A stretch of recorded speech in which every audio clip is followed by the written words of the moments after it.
O que é que se passa connosco? Eu diria que não se passa nada que não se tivesse passado mais até no passado, não é? Portanto, eu creio que hoje em dia, por circunstâncias da própria vida, nós temos um período de algum risco de morte, que são os primeiros dias, semanas de vida, às vezes por razões difíceis, complicadas, e que é sempre um grande choque, mas que felizmente nós em Portugal se tem conseguido reduzir muito essa mortalidade. A morte na infância já é relativamente rara, portanto, em termos de doença, e mesmo a partir daí, quase só por acidentes ou então doenças muito raras é que isto acontece. É evidente que o acidente é sempre um choque, não é?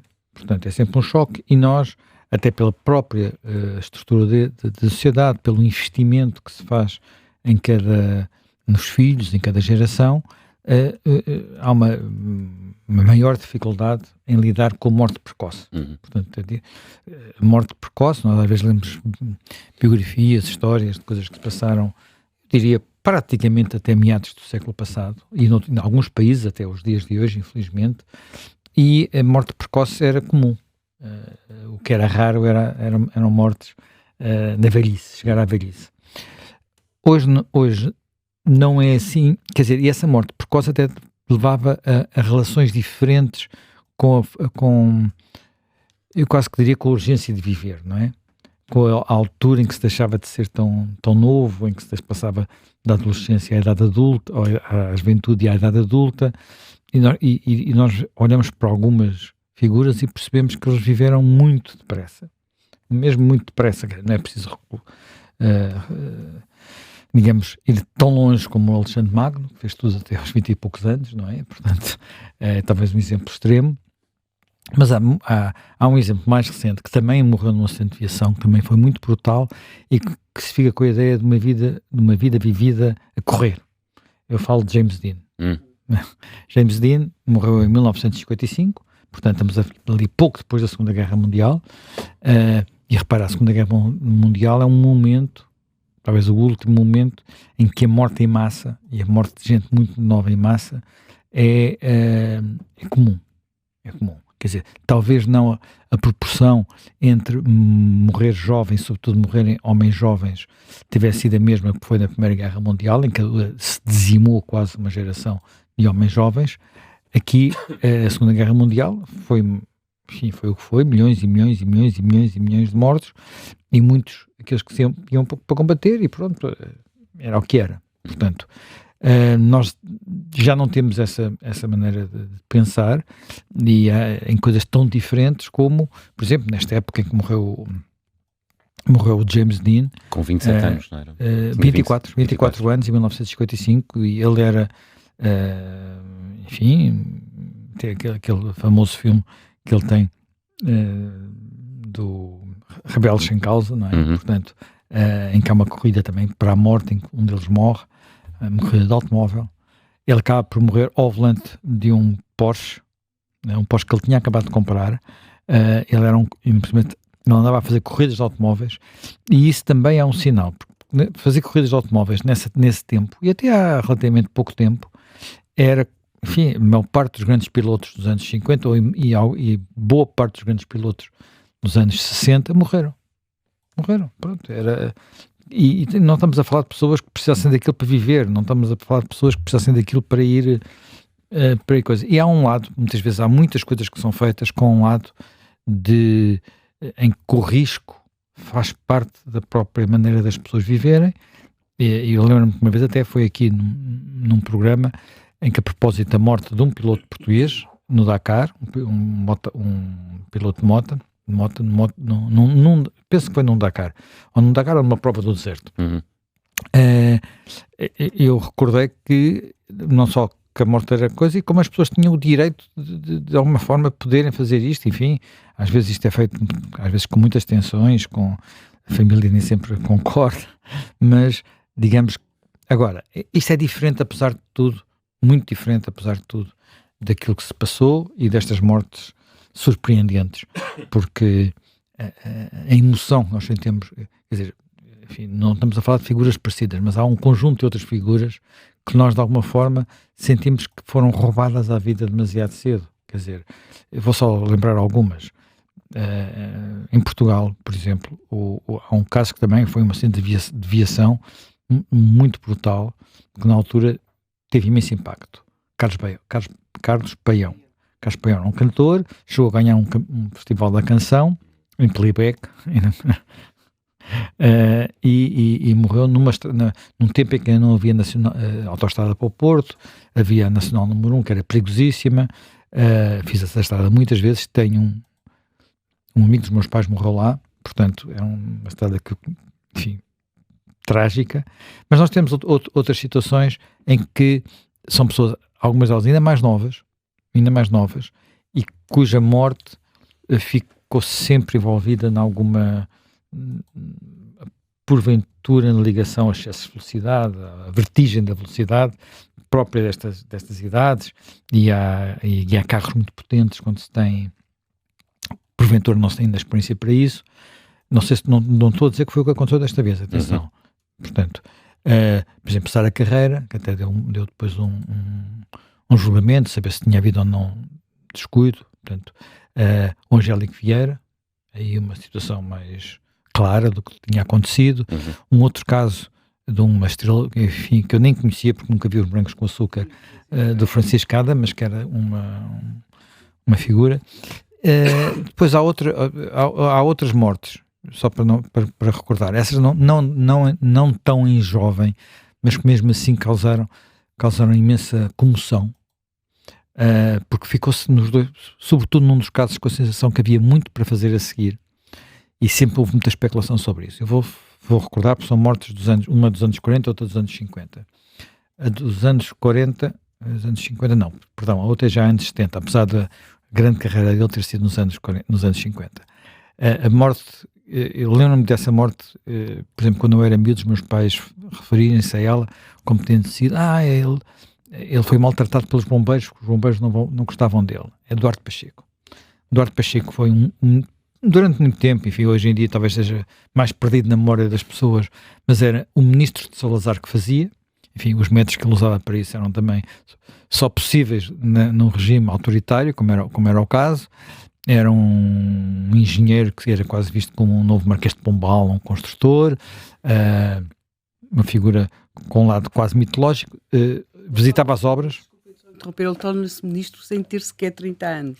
Pronto, é uma figura, é um meteoro. É uma figura que está muito ligada à expansão do Instituto Superior Técnico, é presidente da Câmara de Lisboa numa altura de transformação da cidade de Lisboa, é ao mesmo tempo ministro das Obras Públicas, é ao mesmo tempo... Mais bela estrada de Portugal. Sim, no fim, se é mais bela ou não a gente pode discutir, mas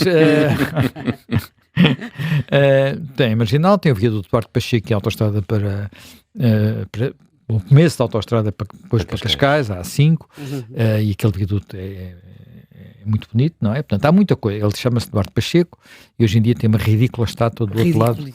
Ridícula estátua do outro lado no começo da subida. Portanto, mas que ele morre quando vem de visitar uma obra. Ele tinha essas coisas, aparecia de repente nas obras. Vinha de visitar uma obra, o piso estava escorregadio, o carro despista-se, ele, enfim, não morre logo, mas morre pouco depois. E o outro caso é um caso que eu ontem estive até a ver, nunca tinha visto as imagens do funeral e são alucinantes. Estamos a falar de dezenas e dezenas e dezenas de milhares de pessoas, que é Manuel dos Santos. Manuel dos Santos é alguém que a Helena conhece muito bem, que já escreveu até aqui uma peça sobre ele no Observador, uma longa peça sobre os namoros do Manuel dos Santos. Manuel dos Santos é, porventura, o maior toureiro português apiado. Portanto, era alguém que estava ao nível dos grandes matadores espanhóis. Chegou a estar preso uma noite por ter morto um touro no Campo Pequeno, uma coisa que em Portugal é proibido, mas depois pronto, ele era o Manuel dos Santos. Era o Manuel dos Santos. E o funeral, ele morre num acidente, enfim, daqueles que na altura eram muito comuns, porque era uma estrada perigosa ali entre Vendas Novas e Pegões, portanto, onde morreu muita gente. Ele morre aí num acidente, e também grande comoção nacional. Muito, muito, muito grande, precisamente por isto ter acontecido. Mas este não é uma morte de uma pessoa nova. Olha, há um outro caso que me faz lembrar um bocadinho este, mas as circunstâncias também são diferentes, e não é um caso português, mas que também é um atleta que se percebe que vai a caminho da glória e que morre estupidamente contra um muro, num acidente, e depois descobriu-se que ele estava com álcool a mais no sangue. Acho que penso que há um filme sobre ele, ou pelo menos há uma série, um documentário, que é um atleta americano chamado Steve Prefontaine, que ia ser o grande campeão dos 5.000 metros. Portanto, e que vem a história dele é uma história muito rocambolesca e muito heroica, e de repente morre. Ele morre nos Estados Unidos, não era? Tinha 24 anos. Pronto, há mais casos, há casos que chocaram. Talvez o caso que chocou mais gente, de uma morte indiscutivelmente prematura, indiscutivelmente por excesso de velocidade, mas não com a pessoa ao volante. A princesa Diana, não é? A princesa Diana, e aqui nós estamos a falar de coisas que fossem facilmente reguláveis, não é? Sabemos que foi uma perseguição com paparazzis em Paris, e portanto que acabou muito mal, não é? Portanto, estas mortes muito... E depois há vários futebolistas que também perderam a morte, sim, também perderam a vida. Houve vários casos de futebolistas. Em acidentes de aviação. Zé Beto, em 1990, tinha Zé Beto, em 90, 29 anos, Rui Filipe. O Rui Filipe em 19... não tinha aqui a data, foi em agosto. 94. Temos um José António Reis, que era um futebolista espanhol, que jogou no Benfica, e que também morreu em 2019. Portanto, porventura... Há outros 2 casos de futebolistas que são muito marcantes. Um é o Fer, que morre no Estado da Luz, e outro é o Pavão, que morre no Estado das Antas, que são 2 grandes jogadores, um do Futebol do Porto, o Pavão, outro o Fer do Benfica, que tem aquelas coisas que às vezes acontecem aos atletas, mesmo sendo seguidos medicamente, há pouco tempo voltou a acontecer, que é uma morte súbita num estádio, não é? Portanto, com o estádio cheio. São 2 situações também de enorme choque. O problema é como é que nós lidamos com isto. Eu devo dizer que nós temos hoje aqui no Observador um texto que eu achei muito bonito, muito bem escrito, e com uma perspectiva muito interessante, que é do Padre João Basto, sobre a morte, e sobre uma coisa que é das coisas que quem quer que seja pai pode sentir isso, e quem quer que tenha irmãos que morreram antes dos pais também já percebe o peso que isso tem, que é a percepção de que o natural não é o filho morrer antes do pai. Isso era uma coisa com que se vivia bem aqui há uns séculos, eu diria com que se vivia bem até aqui há umas décadas atrás. Hoje a projeção que nós fazemos não é essa, e há uma ideia de que há uma ordem natural das coisas, e que, portanto, o luto nestas circunstâncias é sempre mais difícil, é sempre mais pesado, é sempre mais doloroso, sendo que, e eu vou acabar só porque queria chamar aqui uma nota, o ser humano é provavelmente o ser vivo que mais investe na sua descendência, nos seus filhos. Isso tem a ver com a nossa própria natureza. Repara, a natureza tem estratégias diferentes de lidar com a reprodução para a geração seguinte. Há espécies cuja estratégia é fazer milhares de filhos, literalmente, ou milhões mesmo. Os peixes, os répteis, quer dizer, quem viu às vezes aquelas séries, de repente vê-se centenas de tartarugas a tentar chegar ao mar, e a maior parte delas não chegam ao mar. Isso é uma estratégia da espécie. Conforme nos mamíferos essa estratégia muda, há um maior investimento. Nas aves também já acontece isso, mas nos mamíferos muda, nos primatas o investimento na geração é diferente. A descendência é diferente. E este investimento foi mudando no caso dos homens, conforme nós fomos evoluindo. Não é apenas por causa do planeamento familiar que hoje há menos filhos. Também tem a ver com a maior esperança de vida e com esta ideia de que nós pais morremos depois dos nossos filhos. O que não era nada adquirido. Olha, é ler a história dos nossos reis, por exemplo. Perceber como é que Dom Sebastião chegou a ser rei, que não era... o que aconteceu aos muitos filhos de Dom João III. Dom João III, porque era uma coisa transversal às diferentes classes sociais. Pois. Eu entrevistei uma vez uma pessoa que já faz genealogias, e em Portugal ele dava o exemplo de uma família dos Açores que teve 7 ou 8 vezes um rapaz a quem deu o mesmo nome. Ou seja, eles perdiam sempre os filhos.